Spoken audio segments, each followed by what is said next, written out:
All right, now that we've completed level 1, let's go ahead and create level 2. Now we're going to do this a little bit different than what we've done in the past. So what we're going to do is we're going to right click over here on layout, and we're going to say add layout. Now it's going to do this pop-up, and it's going to ask you, do you want to use a new event sheet, or do you not want to create a new event sheet? We're going to create a new event sheet. Each level is going to have their own event sheet. So click the first option. Now one of the things that you'll notice is you now have 2 event sheets. So you got to make sure you don't put the code here. We're going to double click here on event sheet number 2, and this is going to be the code, the event sheet for layout 2 or level 2. So make sure you double click on that and open it. Now let's go back to layout 2. The first thing we're going to do is we're going to set our screen size, and we're going to do that just like we've been doing. So it's going to be 854 by 480. And then the second thing that we're going to do is we're going to add the sprites for this particular game, or for this particular level. So let's go ahead and add a few. So sprite. The first one we're going to add is this tube to catch our hearts. And we're going to just place this right here at about the bottom. And then we're going to create 2 other sprites, and these are going to be our hearts that fall. And I use this heart number 1. And we're going to use the bomb. And so there's a couple different bombs. I used this one right here. You can use whichever one you like. And notice that I placed them off the screen. The reason for that is we're going to create these automatically, and so I don't want them to appear on the screen. So the next thing we're going to do is we're going to create some of the behaviors for these. Now the tube, we're going to create the behavior to drag it back and forth. So we're going to go behavior, add, drag and drop. And then we're going to set the axes to horizontal only. So this will only allow us to drive it back or drag it back and forth. You cannot drag it up and down. The next thing we're going to do is we're going to set the behavior for our heart. And the heart is going to have just physics. So let's add physics because we want it to fall. Now we're going to set a couple of the properties here as well. So the first property, and there's a reason for these properties, because we want it to kind of start and then fall, start and then fall. So what we're going to do is we're going to set this elasticity to 0.9. And that'll allow it to kind of behave a little bit unique here, and you'll see here when we play it. We're going to do the same exact thing for the bomb. So let's go ahead and add physics. And then we're going to set the elasticity to 0.9. Now we're going to add another behavior to each of these, and we're going to set it equal, or we're going to use the destroy outside of layout. And we're going to do that because when it falls, once it gets below the screen, we just want it to disappear. We don't want it to keep falling. Okay.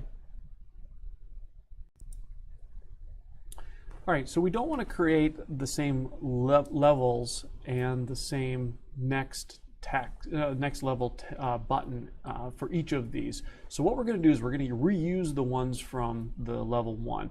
Now where you'll find that, you'll notice here on our objects, we only have the ones that we created. Now up above in the object type, we can actually drag these over and reuse them and change the text. So let's grab our instructions, and let's grab our level, and then let's grab our score, and we'll put all of those on the screen. And then we're also going to grab the next level. We don't need the retry because this one, if you hit a bomb, we're just going to set your score back to 0. So let's go ahead and rename these objects so we know which ones are which. Let's call the tube. Let's call the heart falling heart because we already have one called heart. And then let's call this one bomb. And then let's go ahead and relabel this text.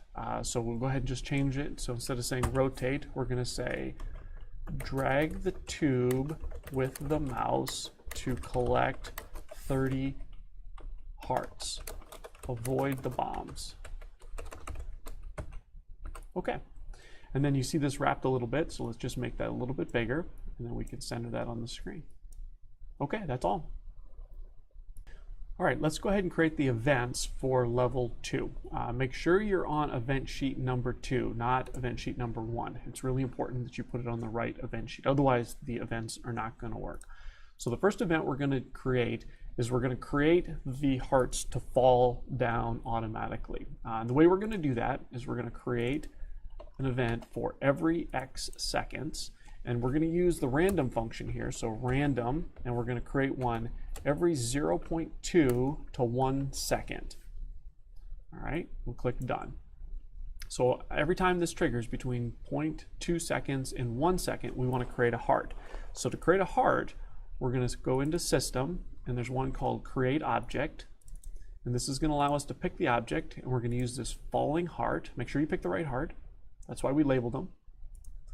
And then what we're going to do for the XY is we're going to actually set this so that it can be spawned anywhere across that X axis, but it's always going to be at 0 on the Y. Remember, X goes this way, Y goes this way. And at the very top is going to be 0, 0. So we're going to set it for Y. We're going to say, well, we want to pick a random number, and we want that number to be between 0 and then the right-hand edge. And that right-hand edge, if you remember from our width, is around 854. So we're just going to say 850. All right. Now, we want to also create the bombs. And we're going to do the bombs the same way, except we're going to have them show up less frequent. So we're going to do the same thing, System, and we're going to say every X seconds. And we're going to use the random again, except this time we're going to say between every 2 and 4 seconds. So they're not going to show up nearly as frequent. And then the action is going to be the same. So we're going to say System, Create Object. We're going to use the bomb. And we're going to set it up for those same values. So we go ahead and say random, 0 to 850. And then we're going to leave the Y the same because we don't want it to, we want it to spawn at the very, very top. So let's go ahead and test this. All right, so we should be able to drag this back and forth, and you can see the hearts are now spawning, and you'll see how they start really slow as they gain up some momentum. That's because of that elasticity value that we set. So now if they hit each other, you saw that one just hit each other, they kind of nudge each other around. And then you should be able to drag this left and right, but not up and down. So we now have all of this working perfectly, and then we'll go ahead and put some additional actions in. All right, for this level, we're also going to keep track of the score. We're going to use a different variable. So right click and say add global variable. Let's call this one caught hearts, and it'll be a number, and you can leave it to 0. You'll see that got added right here. Now let's go ahead and put the action in to catch the hearts or the bombs, depending on which one it is. So let's go ahead and say tube, and then we're going to use is overlapping another object. And then let's go ahead and pick the heart. Make sure you pick the falling heart. All right. So now the action for this is going to be to destroy the heart because it's been caught. And then destroy. Make sure you pick the right heart. And then what we're going to do is we're going to say add System, add to. Now we have 2 variables, so make sure you pick the right one. We're going to do caught hearts, and we're going to add 1. All right, so now let's create the action for if you catch a bomb. So it's going to be very similar to the catch a heart. So tube, and then we're going to use this is overlapping another object.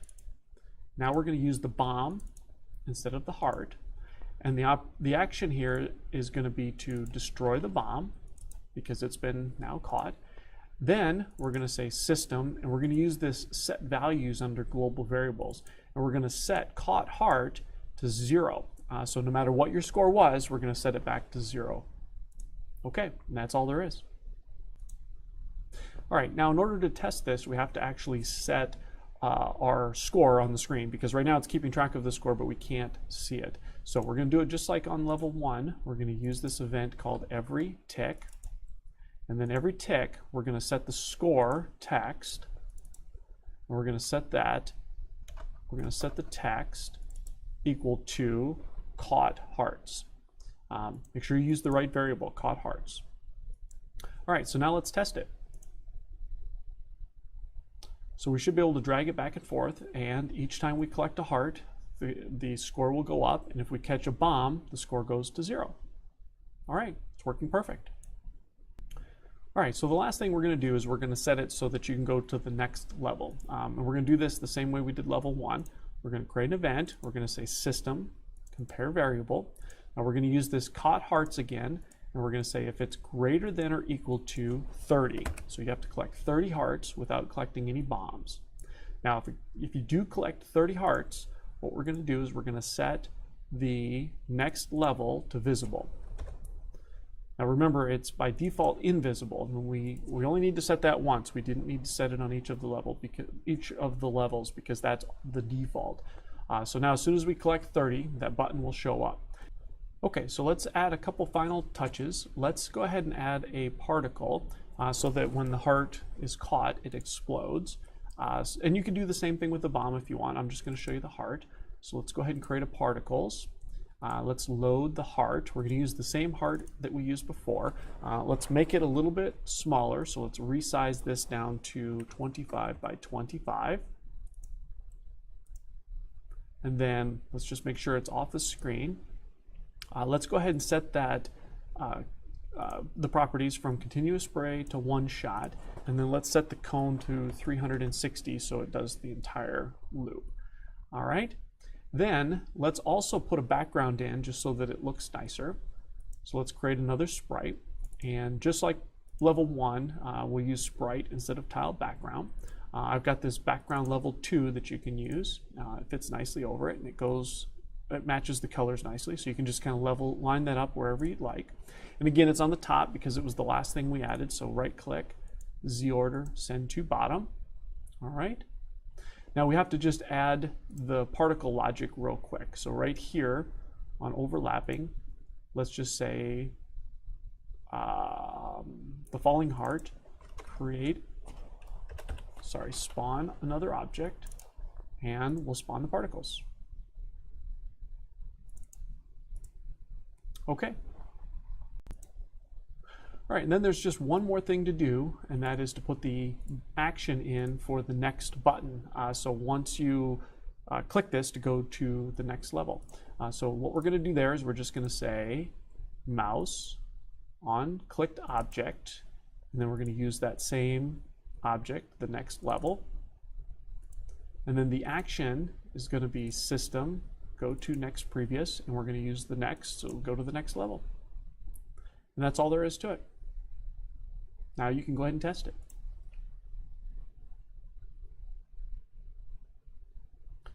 All right, so there we go. We collect 30 hearts. You can see the particles work nicely. And then when we get to 30, that button will show up and we can click it. Now we don't have the next level yet, so we're just going to be able to see that the button appears.